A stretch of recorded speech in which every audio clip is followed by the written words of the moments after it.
Welcome back. We're discussing Chapter 8, Geometric Figures, and looking into Lesson 5, Congruent Figures. So, when two polygons are congruent, the angles and the sides of one polygon are equivalent, which means equal to, the corresponding angles and sides of the other polygon. So here we have a statement. This means triangle PQR is congruent to triangle STU. So this statement is saying that these two triangles are congruent to each other, which is just another kind of geometric term for saying that they are equal to each other, but you don't say they're equal. When you're dealing with geometry, you say they're congruent, but it's the same kind of idea. Now, this statement right here, even though it just looks like it just says that these two things are equal, this has a tremendous amount of information here. This actually tells you not only are the triangles congruent, but it gives you 6 pieces of information. 6 pieces of information just in this one statement. First off, what it tells you is it tells you which angles are congruent to each other. So if a figure is congruent, that means that there are 3 angles that correspond with each other. And then there's 3 sides, which also, the corresponding sides, they're congruent as well. So let's go ahead and talk about the angles that are congruent. So the first one, whichever letter is first, P is referring to P. This angle is congruent to the first angle here, which is S. So that means that angle P is congruent to angle S. So I can go ahead and make one tick mark right there. P and S, they are congruent to each other. So I can say angle P is congruent to angle S. That's one piece of information. Then I can look at the second letter. The second letter is Q. That means that angle Q is congruent to its corresponding angle, which would be right here, the second letter mentioned in this triangle, which would be angle T. So this means that angle Q, I'm going to use 2 tick marks, and angle T are congruent to each other. So that's the second piece of information it tells us. Angle Q is congruent to angle T. But there's one more angle that we know that corresponds with each other that would be congruent. And it's the third letter mentioned, angle R. Angle R is congruent with the third letter mentioned here, which is angle U. So angle R, I'm going to put 3 tick marks, 1, 2, 3, is congruent to angle U, 1, 2, 3. Okay, so angle R is congruent to angle U. Because we can tell which angles are congruent to each other, when you know that 2 triangles are congruent, you can't just write whatever you want to write. This statement is very calculated. It is very precise. The way that you write this is extremely important because it's going to give you 6 pieces of information just here without looking at the figures at all. And so right now we've talked about 3 of those, the corresponding angles. We know that P and S are the same, Q and T are congruent, and also R and U are congruent. Those are the corresponding angles. Okay, but now we're going to get into the corresponding sides. Now, the corresponding sides are the first 2 letters that are mentioned. So here, this is PQ. That is a side. All right? So for 4, we can say that PQ, and it's a line segment, so we're going to put line segment notation on top of it. Line segment PQ is congruent to the first 2 letters here, which would be ST. So PQ and ST are congruent. This is ST. So PQ is congruent to ST. They are corresponding sides. Okay, but there's another one. Let's look at the fifth piece of information. We talked about the first two. What about the second and the third letter, QR, which would be right here? QR is congruent to the second and third letter here, which is TU. So I'm going to put two hash marks here. QR is congruent to TU.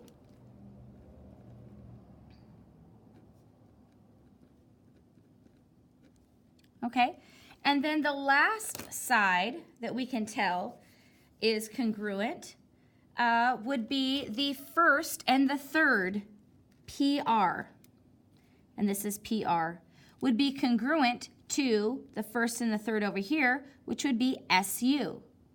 Okay, so I'm going to put 3 tick marks there.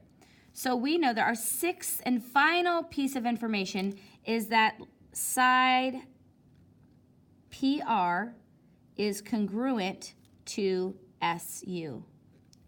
So there, just from that one statement alone, we know that the two triangles are congruent, which means that there's 6 pieces of information.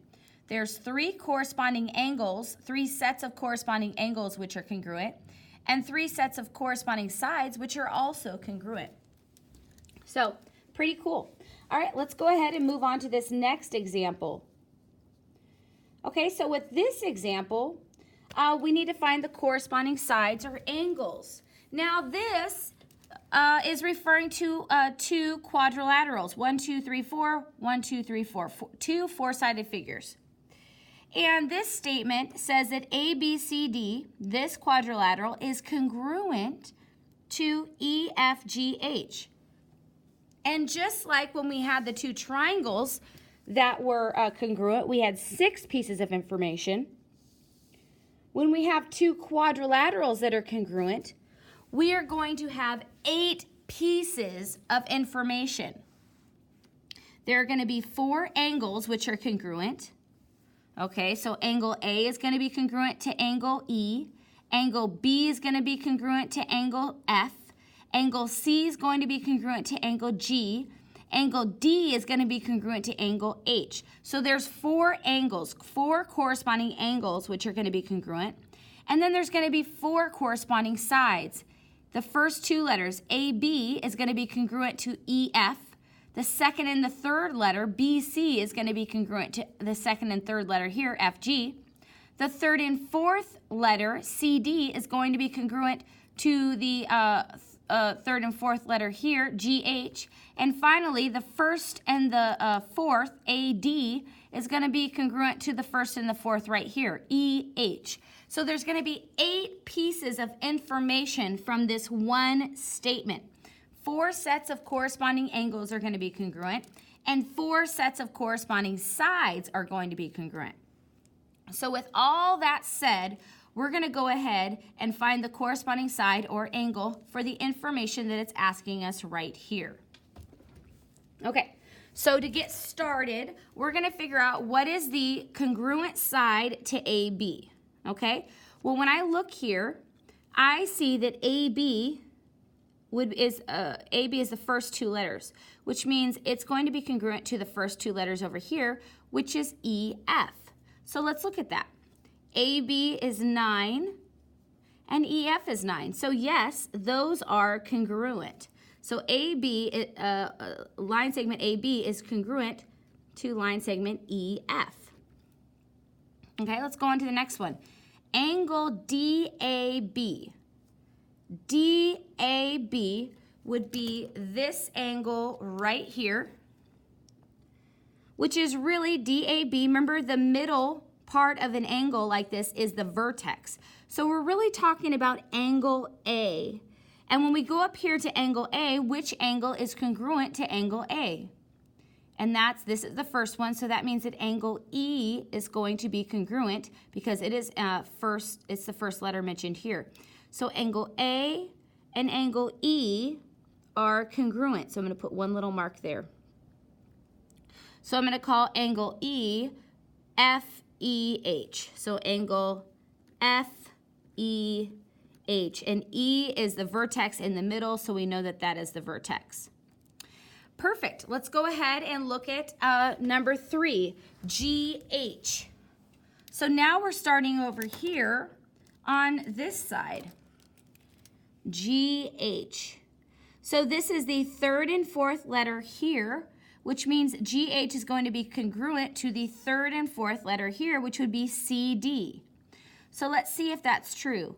GH is right here, and it's 14, and CD is right here, and it's 14. So yes, those are congruent. So GH is congruent to CD, line segment CD. Okay, the last one would be number 4 here. Angle GFE, GFE. So when we look at this,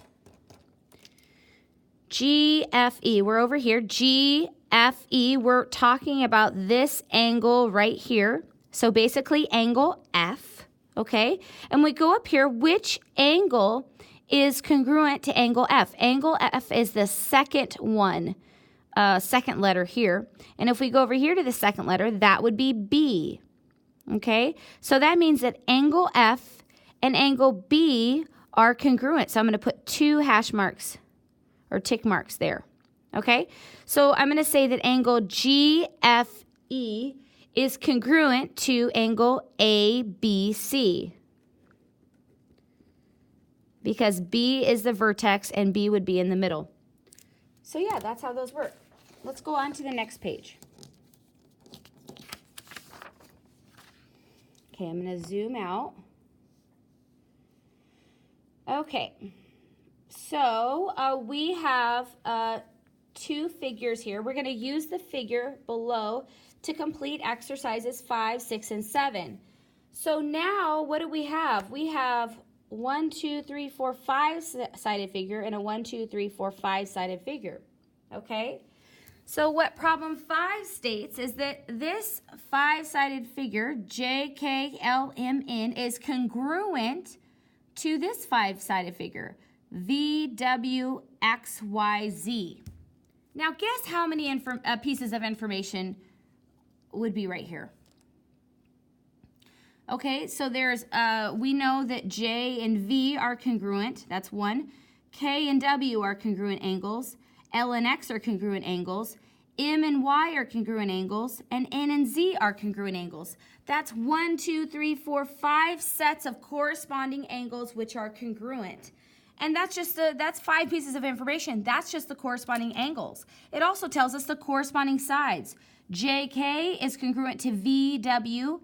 KL is congruent to WX. LM, the third and fourth one, is congruent to the third and fourth one over here. So LM is congruent to XY.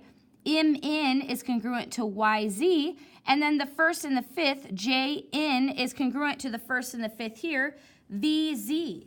That's another 5 sets of information for the corresponding sides which are congruent. So that's 10 pieces of information from just this one statement right there. That is a tremendous amount of information. It is so key that whenever you do this, you write this correctly in the right order, which is matching up all of the corresponding angles and all of the corresponding sides.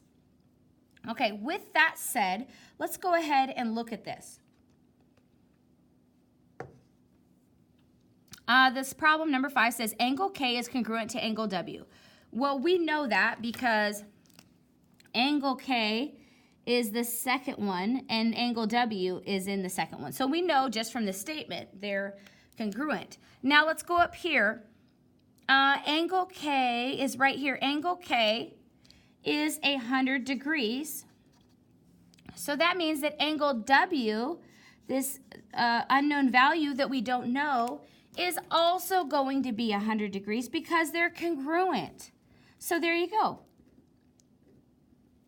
Angle K is congruent to angle W, so the measure of angle W is 100 degrees because K is 100 degrees. Boom, pretty easy. Let's move on to 6. We have the same thing here. It says that LM is congruent to XY.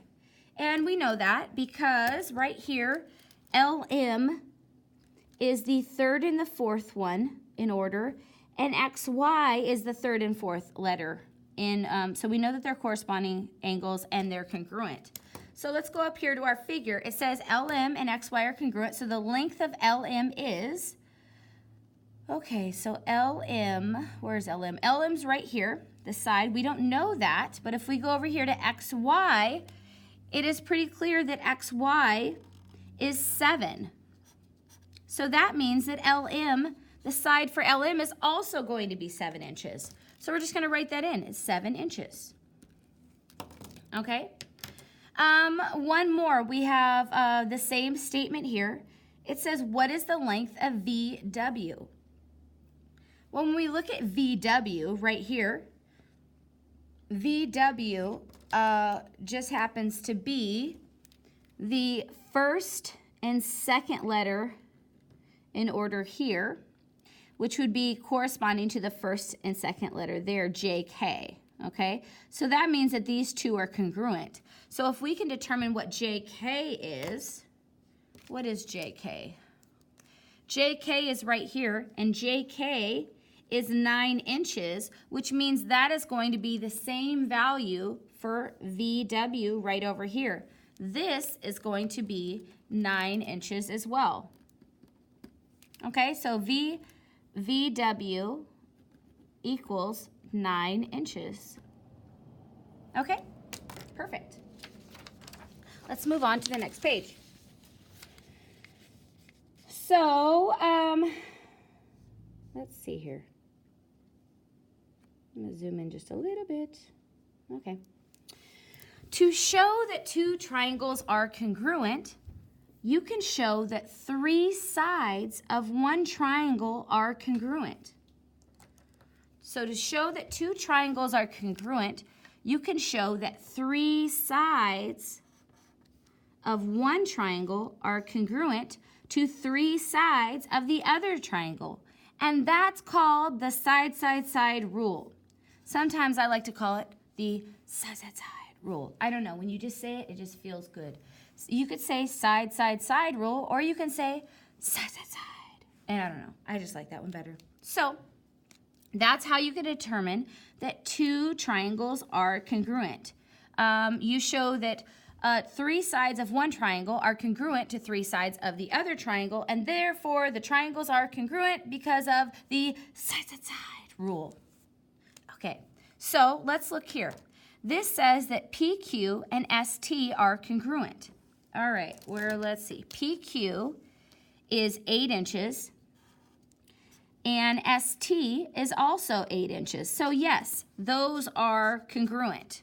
Okay, so that's one set of corresponding sides are congruent. Let's look at another. This says QR is congruent to TU.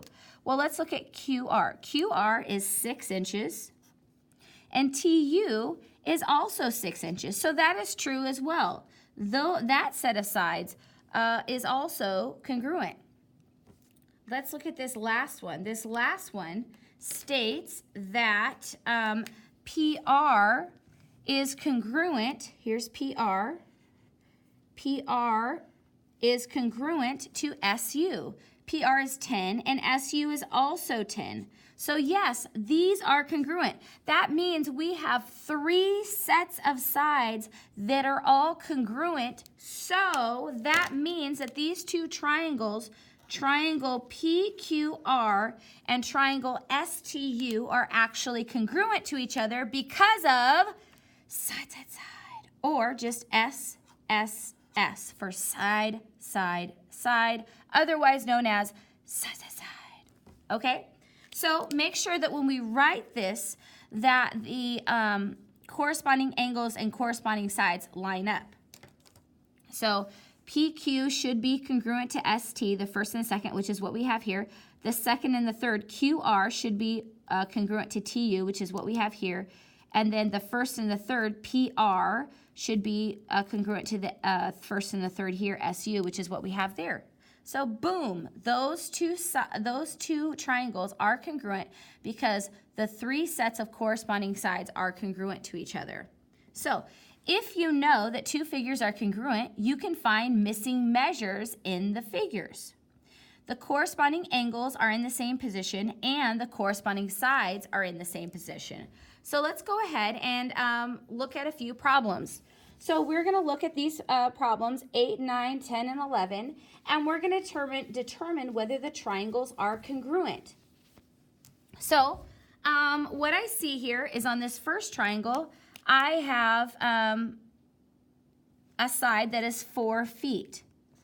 So on this triangle, is there a side that is 4 feet long? Yes, there is. Okay, so that's one set of corresponding sides that are congruent. I also see on this side that I have a side that's 5 feet long. Okay, is there a side over here that's 5 feet long? Yes, there is, right here. Okay, so now I have 2 sets of corresponding sides which are congruent. I need a third. Right here, my third side is 7 feet. Do I have a third side over here that's 7 feet? Yes, I do. So that means that these 2 triangles are congruent. So I can say they are congruent because of side, side, side, side, side, side. Perfect. Let's go on to the next one. All right, we're going to look at one side here. I see I have 4 centimeters on this triangle. 4 centimeters there. Do I have something that's 4 centimeters over here? Yes, I do. So those 2 sides are congruent. Now I'm going to look for another side, 9 centimeters. Do I have a 9 centimeters over here? And yes, I do, right here. Okay, so right now I have 2 sets of corresponding sides. The last side here is 12 centimeters. Do I have a side over here that's 12 centimeters? Yes, I do. So that means that these 2 triangles are congruent because of side, side, side, side, side, side. These 2 triangles are congruent. Okay, let's look at problem 10. Problem 10, I see that I have a side which is 9 meters long. Do I have a side over here that is 9 meters long?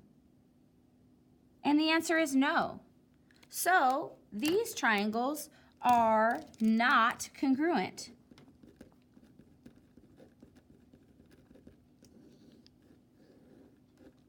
Okay, what about problem 11? All right, so I look over here and I see that I have a side which is 5 inches long here on this triangle. Do I have a side which is 5 inches long over here? No, I do not. So that means that these triangles right here are not congruent.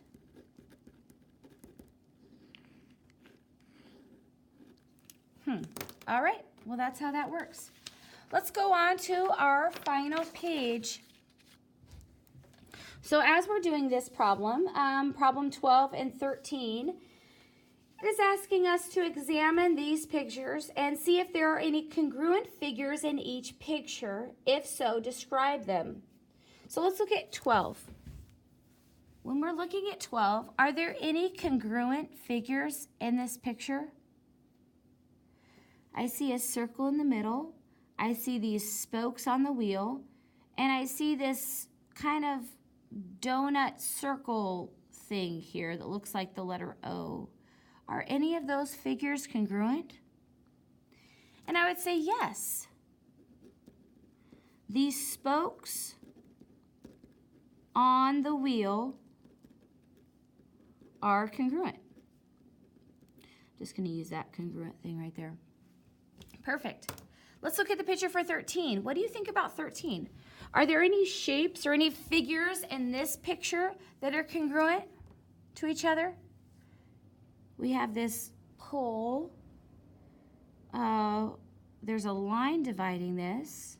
What do you see? What do you think? All right, let's see what you came up with. What I see is that there are 2 half circles that are congruent to each other. There's a half circle here, and there's another half circle there, and they're congruent to each other. So yes, there are two half circles that are congruent. Perfect. All right, let's move on to the next set of problems. These problems state, it says determine the unknown measure in each set of congruent polygons. That is really, really key that you pick up on the word congruent polygons. What that means is that all the corresponding sets of sides are congruent and the corresponding sets of angles are also congruent. Okay, so we already know that these figures, whatever problem we're dealing with, we are dealing with congruent figures. Okay, so now we need to figure out what the unknown value is. Okay, so to do that, I'm going to take, for problem 14, we're talking about sides.